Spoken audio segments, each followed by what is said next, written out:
It's your item.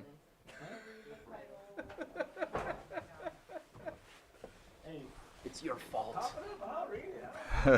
All right. I should have brought a copy with me. Welcome back from our lunch break. We'll go ahead and move on to our 6.8 public hearing.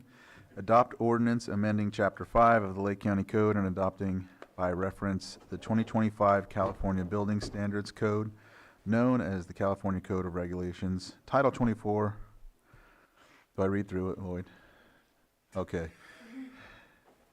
Title 24, Part 1 through 6, 8 through 12, incorporating the 2025 edition of the California Administrative Code.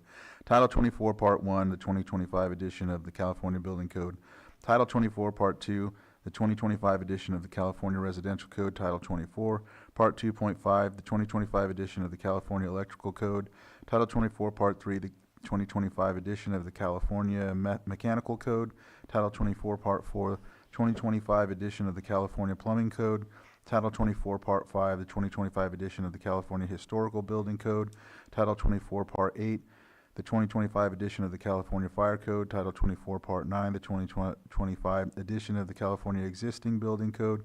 Title 24, Part 10, the 2025 edition of the California Green Building Code. Title 24, Part 11, the 2025 edition of the California Reference Standard Code. Title 24, Part 12, the 2025 edition of the California Wildland Urban Interface.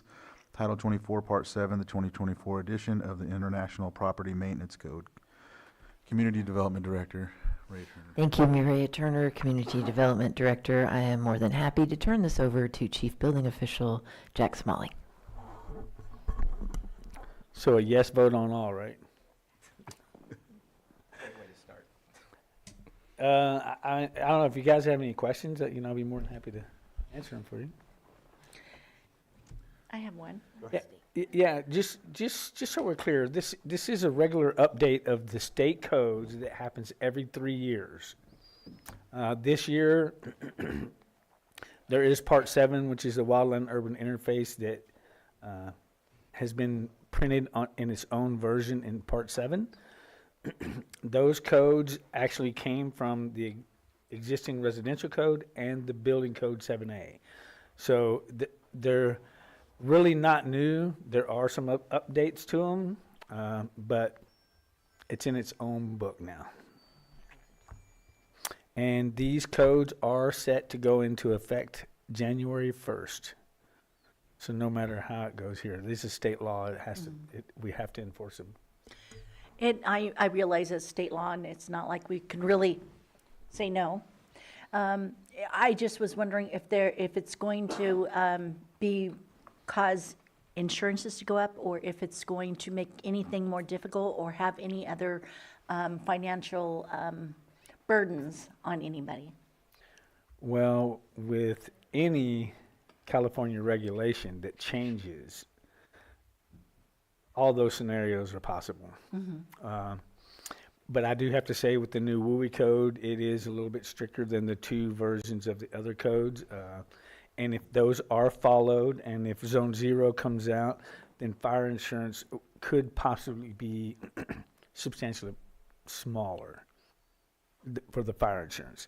So that's the whole thing with the IBHS, the insurance thing. That's the whole reasoning behind that, was to try to get smaller. To reduce it. Yes. Well, that's a good sign. So. Thank you. Supervisor Spatier. I think the fact that it took that long to read the title gives us an insight of the difficult process people have to go through to build in the state of California. There are so many things to pay attention to that you don't know unless you have somebody that you can approach at the window that knows what's going on, in order to make sure that we can build appropriately. Appreciate these being here. Not always a fan specifically, but we don't have a choice. So one thing that I would like to look at changing, and I did speak with Mr. Smalley about it, and I think we're in agreement on how it can be solved. On the 4th page, it's talking about fireworks, and it says, it's on 4F.2B1, where it says prohibition. It says the possession, manufacture, storage, sale, handling, exploding, and use of fireworks as defined in section 5.3K herein, which 5.3K is not within the document that we're looking at, but it is in our municipal code under definitions. And under definitions, safe and sane fireworks are part of the definition of fireworks. And so that to me complicates matters, because I don't want to approve something where we're saying it's illegal to possess something that is legal for you to possess, just not use.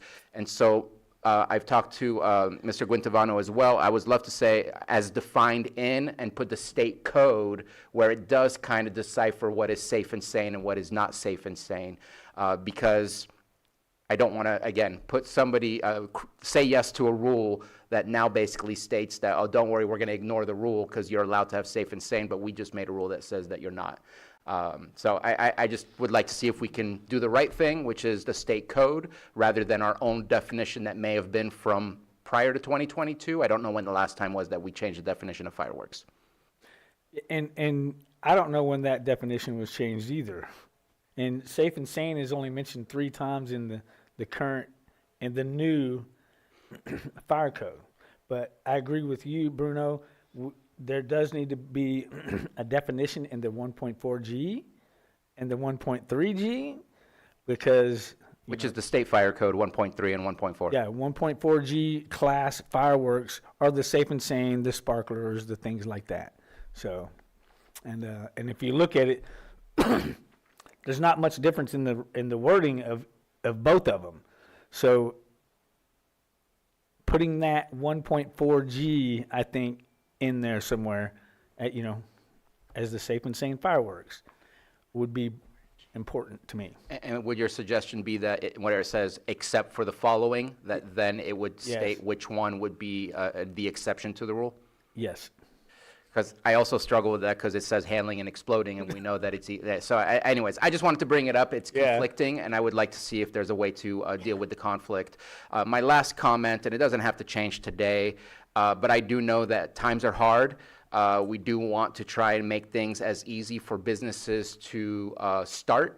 And I know that it's not a hard and set fact that you have to have 10 acres in order to have agricultural buildings. Other counties do have less than 10 acres. I don't want to change anything today, but I would like to see if there is consent from the board to maybe look into this and maybe approach the groups that would be the best to approach, maybe the Ag Advisory Board, just to see if that's a possibility, because one of the most difficult aspects of being able to get into agriculture is the ability to purchase land. And saying, if you want to access ag exempt buildings, you need to at least have the ability to purchase 10 acres versus 5 acres, I think potentially changes who can engage in our agricultural economy. And so that is my reason of offering, since it's right in front of us. I thought I'd bring it up.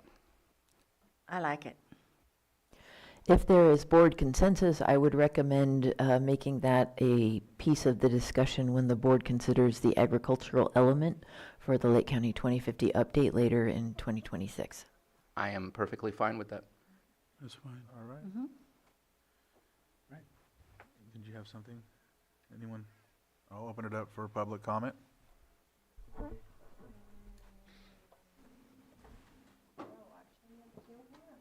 All right. Yep, that's the property owner from our first appeal. All right.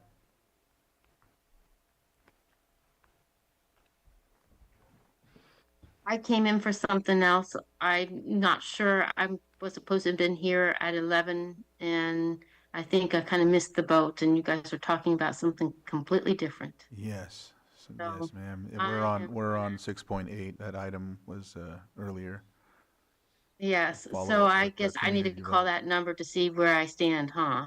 I think you would need to follow up with community development and call them or come visit them and go from there. But as for discussing it in this format, we're not going to do that.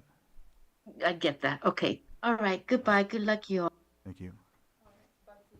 Betsy, if you'd like to unmute. Thank you, Mr. Chair. Someone's just knocking on my door. What Bruno brought up is something that is of concern to me in many facets of our local ordinances that are contained in the municipal codes. Because we have changes that happen a lot, but I haven't been able to figure out how you translate those into actual changes in the municipal codes that are available to the public. There's a gap in there, and so it's one thing to make a decision to say, put that 1.4G in there, because I think it's important. It's another thing to ask, how does that happen?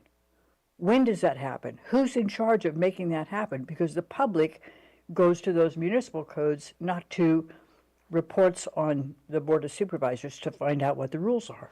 Thank you. Thank you.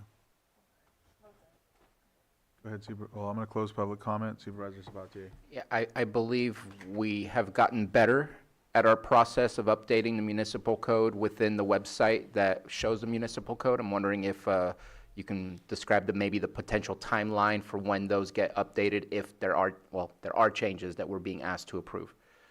We are in the process of getting Chapter 21, or the zoning code, added to the municipal code. So it won't be housed in two different places, and it will then also be updated and, updated through Civic Plus, I think. I would defer to the administrative office regarding their timeline for the regular updates for all other chapters of the code.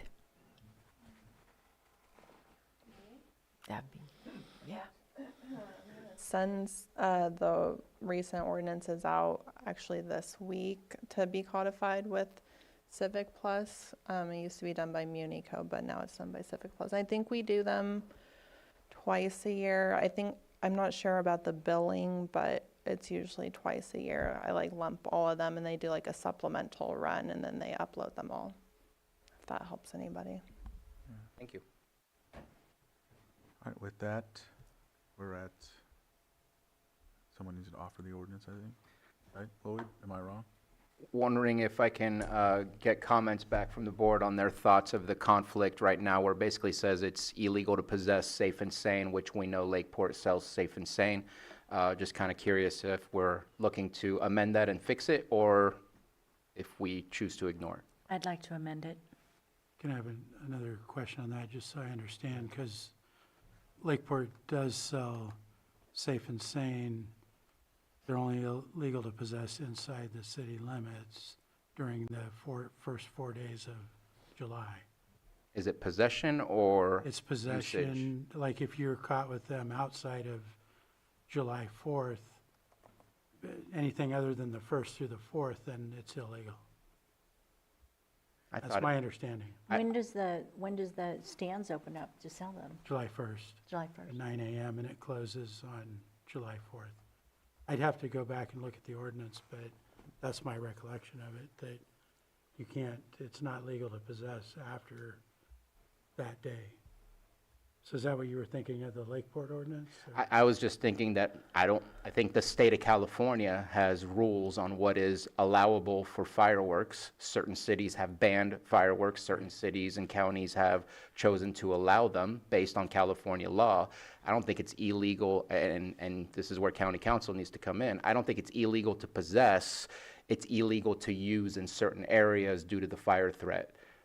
And I thought it was illegal to possess them at any time in the county of Lake, from what, I'd have to look to, I don't want to say that I know that for a fact, but that's my recollection, that you can't possess fireworks of any kind within the county of Lake. Lloyd? Certainly, that staff can look into that further. We've got the, under building regulations, you've got the definitions under Lake County Code Section 5.3 for fireworks, a definition of fireworks, which does include safe and sane labeled fireworks under the Lake County Code definition. Now, for purposes of the proposed ordinance that's before your board, I believe what is being suggested as far as a potential or possible amendment would be on page 4,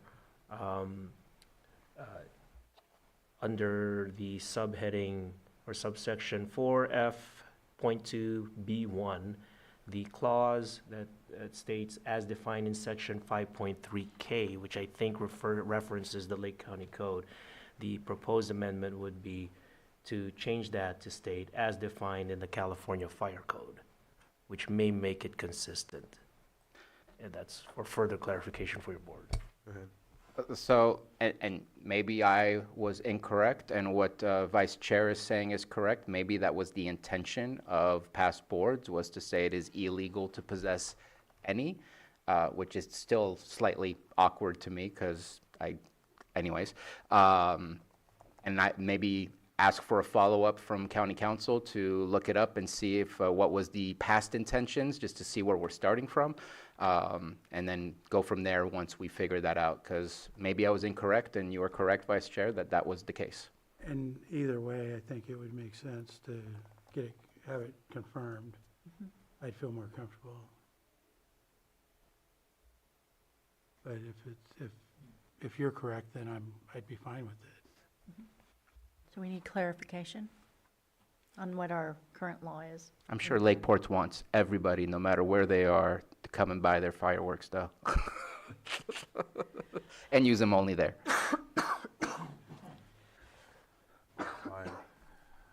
I'm not sure where we're at. So I'm okay with moving forward today as is, with the general concept that County Council will get back to us and let us know. Okay. All right. It does. State law will go into effect. Our ordinance will follow it. It's Mr. Lloyd.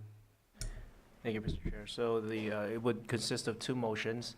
And just to confirm, no amendments to the ordinance as presented to your board for purposes of approval of first reading. The first motion would be the motion to approve the first reading of the ordinance to be read in title only. Is there a motion? So moved. Second? I have a motion and a second. All in favor? Aye. Any opposed? Motion carries 5-0.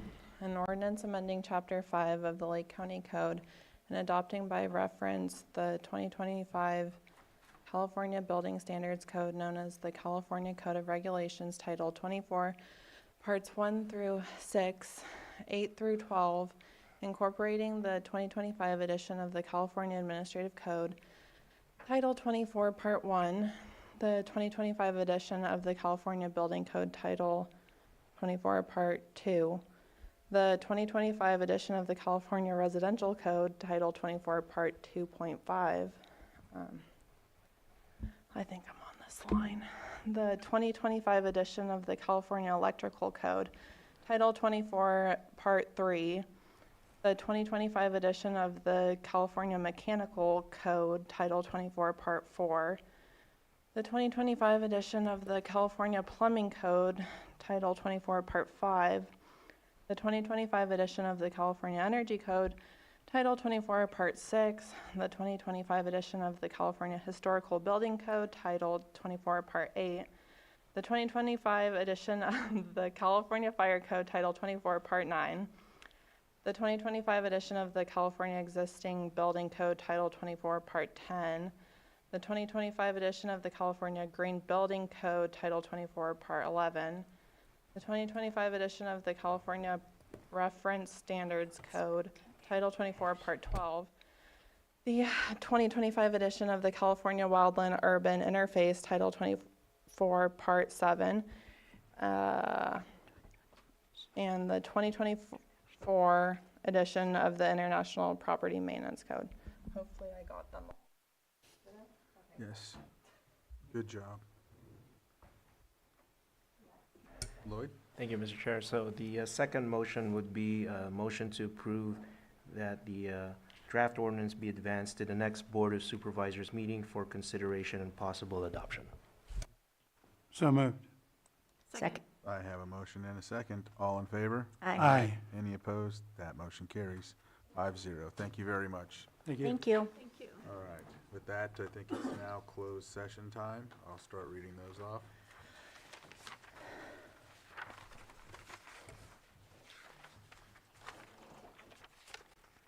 Okay, the guy on Trading Places now. All right, public employee appointment pursuant to Government Code Section 54957B1 Interviews for Chief Public Defender, appointment for Chief Public Defender. 8.2, conference with labor negotiator, Negotiator A, Chief Negotiator Susan Parker, County Negotiators Stephen Carter, Casey Moreno, Pam Samick, and Diana Rico, and B, Employee Organizations LCDSA and LCCOA. 8.3, Public Employee Discipline Dismissal Release. 8.4, Conference with Legal Counsel, Existing Litigation Pursuant to Government Code Section 54956.9D1, FERC Proceeding Number P77, Potter Valley Hydroelectric Project. 8.5, Conference with Legal Counsel, Existing Litigation Pursuant to Government Code Section 54956.9D1, Sorensen versus Lake or County of Lake et al. And with that, we'll go into closed session. Thank you.